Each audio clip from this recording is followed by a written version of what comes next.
Bugün LoRa Preset paketiyle bir bebek fotoğrafı düzenleyeceğiz. Stüdyoda çekilmiş bu fotoğrafı incelediğimde buralarda kontrast kaybının olduğunu ve ciltlerdeki renk canlılığının kaybolduğunu görüntülemekteyim. LoRa Preset paketini uyguladıktan sonra bunları nasıl geri alabileceğimizi bu videoda göreceğiz. Ekstra bir bilgi olarak stüdyo çekimlerinde, bebek çekimlerinde, ürün çekimlerinde ya da moda fotoğrafı çekimlerinde LoRa Preset paketini etkin olarak kullanabilirsiniz. Çünkü bu preset paketinin temelinde renklere çok fazla renk efekti karakteristiği eklemeden renklerin en iyi haline ulaşmayı amaçlamakta. LoRa orijinal biri fotoğrafıma uyguluyorum ve müdahale etmek için biraz olsun yaklaştım. Hemen exposure'unu biraz kısıyorum. Ardından white'sı artırıyorum, exposure'ı kısıyorum. Bu ikisi arasında bir denge yakalamaya çalışıyorum. Ardından fotoğrafta görüntülediğim kadarıyla biraz kontrast eksik ve ben buradaki kontrast slider'ını kontrollü olarak hafifçe sağa kaydırıyorum. Fotoğrafta siyahları biraz daha derin alabilmek için siyahları pozitif yöne değil de negatif yöne doğru çekiyorum. Ardından tekrar bu yaptığım işlemleri dengelemek için exposure'ı biraz artırıyorum. White'sı biraz kısıyorum. Bu temel değerler arasında fotoğrafımın özelinde bir denge bulmaya çalışıyorum. Fotoğrafın white balansı gayet güzel duruyor. Belki bir tık sıcaklaştırabilirim. Çok yine bunları abartmadan yapmayı istiyorum.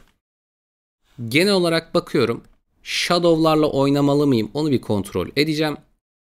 Shadow'ları sola çektiğimde şuradaki sandalye görüntüsünün tadının daha güzel geldiğini görüyorum. O yüzden bunu da hafifçe sola doğru çektim. Biraz belki yine exposure'ı artırabilirim. Şöyle bakıyorum. Çok da artırmak istemiyorum çünkü şurada detay kaybı yaşıyorum. Bu tarz ışığın lense düştüğü fotoğraflarda sisli görüntüyü ortadan kaldırmak için dehaze'i pozitif yönde kullanabilirsiniz. Bunu yine pozitif yöne doğru çekiyorum. Kesinlikle abartmıyorum. Ardından renk canlılığını biraz artırmak için yine renk doygunluğunu yani satürasyonu sağa doğru biraz çekiyorum. Parlaklığı sanki biraz daha artırmam lazım gibi hissediyorum. White'sı kısıyorum. Parlaklığı artırıyorum. Şöyle bir denge yakaladım. Gözümü tazelemek için yan yana baktığımda gördüğüm sonuç gayet güzel. Rengin hafifçe karakteristiğiyle oynarsak belki biraz daha istediğimiz sonucu alabiliriz. Ama buradaki rengin geldiğini görebiliyorum. Renk doygunluğu biraz fazla geldi gözüme. Bunu biraz daha şöyle 3 gibi bir değere çektim. Başlangıç noktamız gayet güzel. Aslında istesek burada bile bunu bırakabiliriz. White'sı belki biraz daha artabilirim. Şu arkadaki beyazlığın daha beyaz gözükmesi için. Şöyle Blackster'i de belki bir tık açabilirim. Dengeyi sağladım.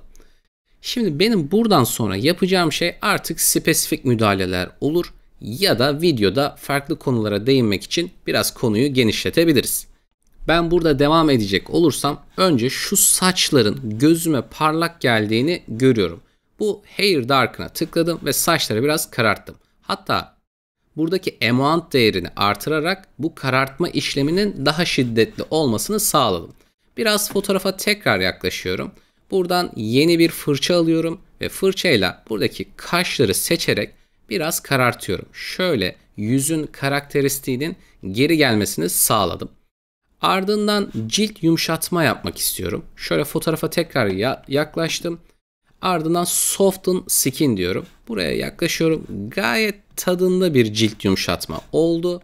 Burada buna tıklayarak texture ve clarity değerlerini biraz daha negatif yönlü kullanabilirsiniz. Böylece cilt yumuşatmanın şiddetini parametreleri değiştirerek artırmış olabilirsiniz. Şu da gayet güzel. Bakın şuradaki lekeli görüntülerin azaldığını görebiliyorsunuz. Burada ekstra cilt yumuşatması yapmak istediğimde yüze yapmak yerine özellikle bebek fotoğrafında vücuda yapmak daha etkili olabilir. Tekrar maskelere gittim. Yeni bir maske oluştur dedim. Kişileri seç dedim. Birinci kişiyi seç diyorum. Body Skin seçeneğini aktif ediyorum. Kıyafet haricinde kalan tüm vücudu seçiyor. Create Mask dedim. Aşağıya iniyorum. Cildi yumuşatmak için Clarity ve Texture slider'larını negatif yönlü kullanacağım. Clarity'yi sola doğru çektiğimde oraların yumuşadığını görebiliyorsunuz ve kontrast azalıyor. Böylece buradaki renk geçişleri daha az görünür ya da daha az göze batar hale geliyor. Dokuları azaltmak için de texture'ı sola doğru çekiyorum.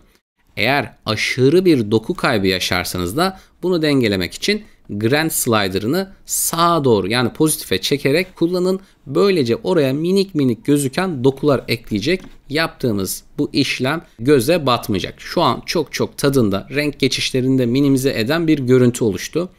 Genel olarak belki exposure biraz düşürebilirsiniz. Biraz da white balance'ı sıcağa doğru çekerek vücudun burada gayet güzel gözükmesini sağlayabilirsiniz. Bu da önemli hilelerden biri bebek fotoğraflarında. Bu tarz beyaz fonla çekilmiş fotoğrafların arka planının gerçekten beyaza yakın mı olduğunu yoksa gri tonlarda mı olduğunu görüntülemek için şöyle bir hile yapabiliriz. Lightroom'dayken buradaki boş alana sağ tuş yapın ve background color'ını beyaz yapın.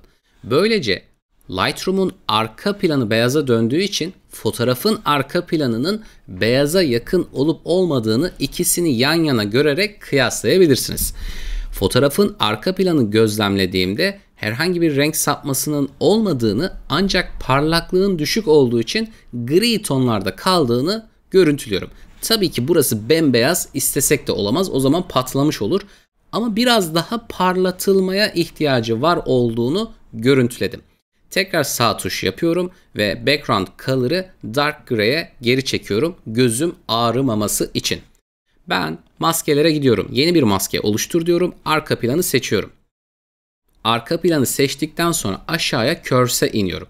Curve'de bakın şu arka plana ait bir histogramı veriyor. Ve ben en parlak nokta olan bu noktayı oradaki siyah grafiğe değdirecek noktada bırakıyorum. Bu şu anlama geliyor. Ben arka planın parlatabileceğim son noktaya kadar çektiğimi burada görebiliyorum. Çünkü bu noktadan fazla biraz daha çekersem patlayacak. Bu da benim istediğim bir görüntü değil. Bu da güzel bir hile. Tekrar objeyi seçiyorum ve burada da şunu biraz daha grafiğin ucundan yiyecek şekilde artırdım. Ve böylece modeli de parlatıyorum. İkisinin de canlılığını artırmış oldum. Şimdi hızlıca before after yapalım. Öncesi, sonrası. Öncesi, sonrası. Yaklaşalım. Öncesi, sonrası. Öncesi, sonrası. Yan yana görüntüleyelim. Fotoğrafa yaklaşıyorum. Siyahlarda çok az derinlik vardı. Renklerde bir canlılık yoktu. Burada siyahlardaki derinliğin detay kaybı olmadan geri geldiğini görebiliyoruz. Ciltteki canlılığın geri geldiğini görebiliyoruz. Biraz daha yaklaşıyorum. Saçlar, cilt, renk, buradaki doku geçişleri bakın gayet güzel. Photoshop'a bile ihtiyaç duymadan sadece Lightroom'da büyük oranda fotoğrafı bitirdik. Arka plana bakıyorum. Arka planın beyazlığı ve canlılığı korunuyor. Herhangi bir detay kaybı yok. Son bir kez daha da yaklaşıyorum. Öncesi, sonrası.